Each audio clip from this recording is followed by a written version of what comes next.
কাজা হয়ে যায়, এখন এশার ওয়াক্ত হয়ে গেলে কোনটা আগে আদায় করব? বাহিরে থাকার কারণে ফরজ নামাজ কাজা হয়ে যায় কেমনে ভাই? হ্যাঁ, বাসে জ্যামে পড়ছেন তো নেমে যাবেন। আমি একবার ছাত্র জীবনে মাদ্রাসায় পড়ি, তখন বাসে যাচ্ছি, দূরপাল্লার বাসে, ফজর নামাজের টাইম চলে যাচ্ছে। ড্রাইভারের সামনে যে বললাম, ভাই গাড়িটা একটু থামাবেন, আমি নামাজটা পড়বো। কয়েক গাড়িতে নামাজ পড়ে নেন, গাড়িতে নামাজ হয়। আমি কই ভাই উজু করা লাগবে না? নাইট কোর্স, রাতভর গাড়িতে ছিলাম, সকালে ফজর পড়বো, উজু করবো না? ঘুমাইছি গাড়িতে। বলে যে জানলা দিয়ে পানি দিয়ে উজু করে ফেলান বা তায়াম্মুম করেন, জায়েজ আছে। চিন্তা করলাম কত বড় মুফতি, সুবহানাল্লাহ। এমন কোনো মাসালা নাই যেটার উত্তর তার কাছে নাই। হ্যাঁ, উজু লাগবে না, তায়াম্মুম লাগবে, সেটা বলে দিচ্ছে। নামাজ দাঁড়ায় না, বৈশা সিটে বৈশা কেবলা কোনটা লাগবে না লাগবে, সাথে সাথে উত্তর। বাপরে বাপ, এ তো অনেক বড় মুফতি। চিন্তা করলাম, আল্লাহ এই মুফতির হাত থেকে তুমি আমার রক্ষা করো মাবুদ। নামাজের টাইম চলে যাচ্ছে, এদিকে মুফতির ফতোয়া থামতেছে না। আমি আবার ছোট মানুষ, মাদ্রাসায় পড়ি, খুব টেনশনে পড়ে গেছি। আল্লাহ কি একটা বিপদ, কি করি। তখন বন্যা চলছে দেশে, বন্যার পানি আমি দেখতে পাচ্ছি রাস্তার দুই পাশে বিলের পানি থই থই করে। দূরপাল্লার বাস ঢাকা থেকে যশোর যাচ্ছে। তো আমি দুই পাশে যখন পানি দেখলাম, বললাম ভাই একটু থামাইলে, ভাই পাশেই পানি আছে ভাই, আমার 2 মিনিট লাগবে পানি দিয়ে উজু করতে, আর আমি ফরজ 2 রাকাত পড়বো, দৌড় দিব ভাই। কোথায় কি আর কথা শুনে, আরে ভাই বেশি পেন করেন না, বসেন আপনি। এমনি ফেরিঘাটে জ্যামে দেরি হয়, আবার আপনি এখানে কাহিনী করতে আসছেন, দাঁড়াবেন আসে। আমি কি আল্লাহ আমার ফজর নামাজ নষ্ট হয়ে যাবে আজকে? খুব মনে মনে ইস্তেগফার করতেছি, কি করবো। একটু পরে দিকে হঠাৎ করে গাড়ি থামছে। আমি বললাম কি ভাই, কোনো সমস্যা? বসেন সিটি বসেন, সামান্য একটু অসুবিধা হয়েছে। হ্যাঁ, আমি মনে মনে চান্দু আর বসতেছি। আমি লাভ দেয়া নাইমা বিলের থেকে উজু করে ওইটা একদম গায়ের সামনে আল্লাহ আকবার করে কেবলার দিকে দাঁড়িয়ে গেছে, যে উঠে দিলাম, আমার গাড়ি উপর উঠে দেব। আলহামদুলিল্লাহ আমি নামাজ কালাম করে সুন্দর করে সিটে যা বসছি, দেখি তার গাড়ি এখনো ঠিক হয় নাই। বললাম মুফতি সাহেব গাড়ি ঠিক হয়েছে? না হুজুর, এই তো আর একটু বাকি। আমি তো আর 1 ঘন্টা বাকি হইল, দুঃখ নাই, আমার নামাজ হয়ে গেছে আলহামদুলিল্লাহ। বহু মানুষ আছে আমি দেখছি, নামাজি মানুষ গাড়িতে সফরে গেলে নামাজ পড়ে না, মানে সাহস করে বলে না। অনেক নামাজি মানুষ আছে।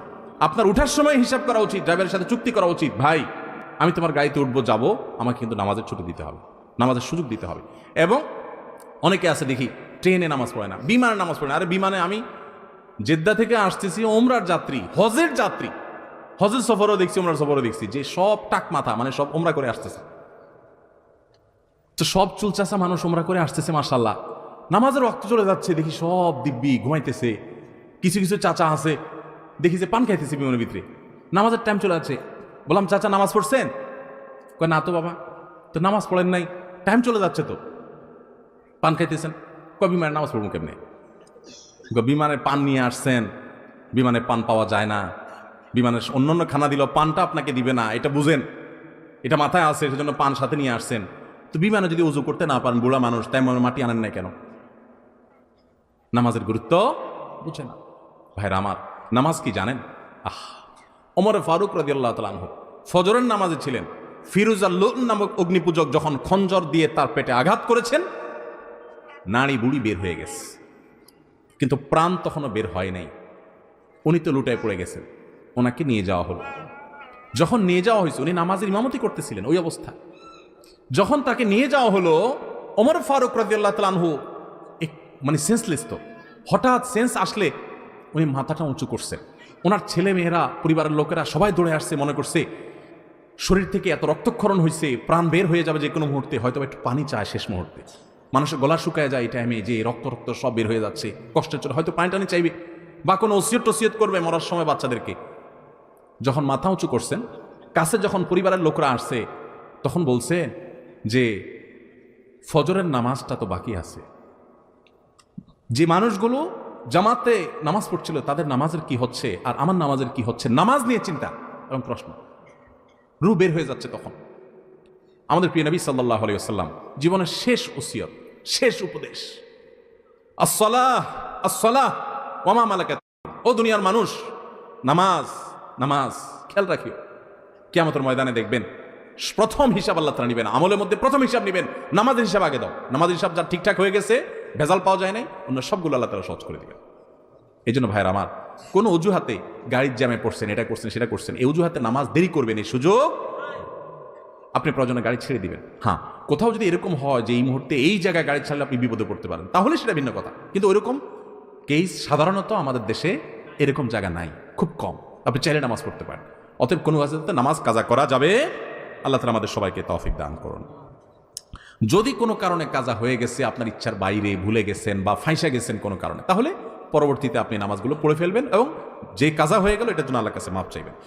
মসজিদের মাইকে কোনো হারানো বিজ্ঞপ্তি দেওয়া যাবে কিনা? মসজিদে হারানো জিনিসের বিজ্ঞপ্তি দেওয়া জায়েজ নেই। আপনারা জানেন আবু দাউদের বর্ণিত একটা হাদিস আছে, নবী সাল্লাল্লাহু আলাইহি ওয়াসাল্লাম বলেছেন, মসজিদে কেউ যদি দাঁড়ায় যদি বলে, ও ভাইরা আমার অমুক জিনিসটা হারাইছে, আপনারা কেউ পাইলে দিয়েন, সুন্নত হলো তার জন্য বদদোয়া করা। কি বদদোয়া করবেন? লা রাদ্দাল্লাহু আলাইক, আল্লাহ তাআলা তোমার জিনিসটা তোমার ফেরত না দেখ। তুমি আল্লাহর ঘরে আসছো ঘোষণা দেওয়ার জন্য হারানো জিনিসের, এটা হারানো জিনিস ঘোষণা দেওয়ার জায়গা, দুনিয়ার ধান্দা করার জায়গা মসজিদ না, এটা ইবাদতের জায়গা। মসজিদের বাইরে গিয়ে দাঁড়ায় বলতে পারেন, ভাই মুসল্লিরা আমার অমুক জিনিস হারাইছে, কেউ পাইলে দিয়ে। এই জন্য মসজিদে হারানো জিনিসের ঘোষণা দেওয়া জায়েজ নাই, হারাম না, জায়েজ। জানাজা শেষে মাটি দেওয়ার পর হাত তুলে মুনাজাত করার কোনো দলিল আছে কিনা? হ্যাঁ ভাই, এই জায়গায় হাত তুলে দোয়া করার দলিল আছে। নবী করিম সাল্লাল্লাহু আলাইহি ওয়াসাল্লাম নিজে আমল করেছেন। জানাজা শেষে যখন মৃত ব্যক্তিকে দাফন করবেন, জানাজার নামাজের পরে হাত তুলে দোয়া করা না, জানাজার নামাজটাই তো দোয়া, এরপর আবার কিসে হাত তুলে দোয়া? এরপর কবরে নিয়ে মুর্দাকে দাফন করছেন, দাফন শেষ। এবার যারা দাফন কাজে শরীক হয়েছেন সবাই কেবলামুখী হয়ে আল্লাহর কাছে প্রত্যেকে যার যার মতো, প্রত্যেকে আলাদা আলাদা করে যার যার মতো আল্লাহর কাছে দোয়া করবেন মুর্দার জন্য। কি দোয়া করবেন? নবী সাল্লাল্লাহু আলাইহি ওয়াসাল্লাম বলেছেন, সালু লিআখিকুমুত তাসবীত ইস্তাগফিরু লিআখিকুম ওয়াসালু লাহুত তাসবীত আও কামা ওয়ারাদ ফিল হাদিস। অর্থাৎ তোমাদের ভাই যার দাফন করলা, এখন তার জন্য আল্লাহর কাছে দোয়া করো, আল্লাহ যেন তাকে মাফ করে দেয়। আরেকটা দোয়া হলো, আল্লাহ যেন তাকে ইমানের উপরে, এখন মনকার নাকির যে প্রশ্ন করবে এটার উপর যেন অটল অবিচল রাখে। দুনিয়াতে সে ইমানদার ছিল, এখনো সেই ইমানের উপরে যেন টিকে থাকে, সেজন্য বিচলিত হয়ে না যায়, এই জন্য আল্লাহর কাছে দোয়া করে। এই জন্য দোয়া করতে হয়। বাংলায় আপনি দোয়া করতে পারেন, আল্লাহ আপনি অমুককে যার কবর আমি দিলা মাত্র দাফন করলাম, আল্লাহ তাকে মাফ করে দেন। আর তিনি দুনিয়াতে যেরকম ইমানদার ছিলেন, এখন মনকার নাকির প্রশ্নের জবাবেও আপনি তাকে ইমানের উপরে টিকে থাকার তৌফিক দান করবেন। এই দোয়া হাত তুলে করাও নবী সাল্লাল্লাহু আলাইহি ওয়াসাল্লাম দ্বারা সাবিত এবং প্রমাণিত, কেবলামুখী হয়ে। এই জন্য এটা সুন্নাত এবং এটা করবেন। আমরা অনেকে জানাজা পড়ার ফজিলত জানি, দাফন করার ফজিলত জানি না। আপনি জানেন জানাজা পড়লে যেই পরিমাণ সওয়াব হয়, জানাজার পর মুর্দার লাশের পেছনে পেছনে যায় কবরস্থানে দাফন হওয়া পর্যন্ত অপেক্ষা করা, এটার মাধ্যমে ঠিক তার সমপরিমাণ সওয়াব পাওয়া যায়। ম্যাক্সিমাম জানাজা পড়ে চলে আসে, কবরস্থান পর্যন্ত যায় না, এটা যাওয়া উচিত, সুন্নাহ।